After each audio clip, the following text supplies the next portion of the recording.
Di Indonesia ada sekitar 295.000 kasus cacat lahir pada bayi, bila setiap tahun lahir 5 juta bayi. Beberapa kasus cacat lahir dapat ditangani dengan obat maupun operasi.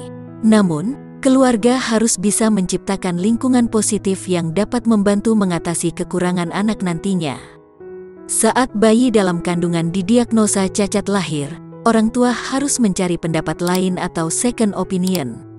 Selain bertanya pada dokter anak dan dokter kandungan, Anda juga perlu meminta pendapat dari spesialis. Berikut ini 5 jenis cacat lahir pada bayi yang sering terjadi di Indonesia.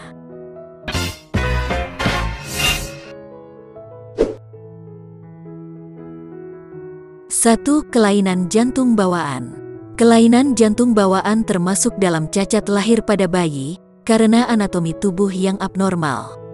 Di Indonesia terjadi 8-10 kasus penyakit jantung bawaan per 1000 kelahiran. Penyakit jantung bawaan disebabkan oleh banyak hal, termasuk kelainan genetis atau kesalahan perkembangan janin. 2. Clubfoot atau kaki bengkok. Clubfoot adalah kelainan bentuk kaki dan pergelangan kaki, sehingga bentuk kaki bayi berbeda dari biasanya. Kaki bayi yang mengalami clubfoot membengkok ke bawah dan memutar ke dalam. Di Indonesia terjadi 4.000 kasus kaki bengkok per tahun. Belum diketahui dengan pasti penyebab terjadinya clubfoot, tetapi kemungkinan perpaduan antara keturunan dan faktor lingkungan saat hamil. Gejala clubfoot bisa ringan maupun berat, dan dapat memengaruhi salah satu kaki atau bahkan keduanya. Kaki bengkok yang ringan tidak terasa menyakitkan bagi anak, namun semakin besar ia akan kesulitan berjalan. 3. Bibir sumbing.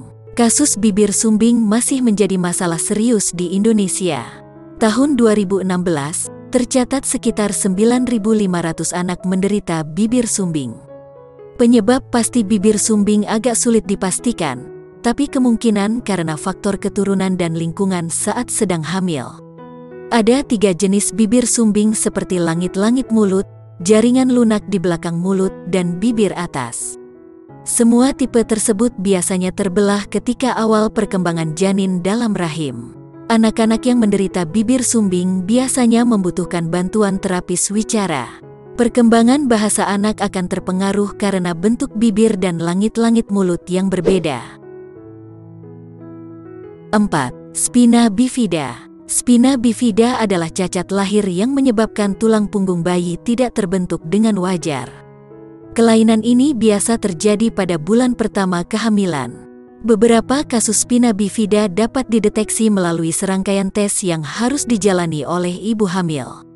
Ketika didiagnosis spina bifida, biasanya dilakukan operasi sesar agar dokter spesialis dapat langsung menangani bayi. 5. Down syndrome. Down syndrome dapat dideteksi sebelum bayi lahir. Meski cacat lahir pada bayi ini tidak dapat disembuhkan, namun deteksi dini dapat membantu bayi untuk berkembang. Anak dengan sindroma Down biasanya memiliki ciri fisik yang khas, termasuk mata yang sipit, telinga kecil yang melipat ke atas, mulut kecil yang membuat lidahnya tampak lebih besar, hidung kecil yang hampir rata, leher pendek, dan tangan kecil dengan jari-jari yang pendek. Meski anak-anak dengan sindroma Down mengalami keterbelakangan mental, sebagian besar masih bisa melakukan apa yang dikerjakan oleh anak-anak yang usianya lebih kecil dari mereka, misalnya berjalan, berbicara, toilet training, dan sebagainya.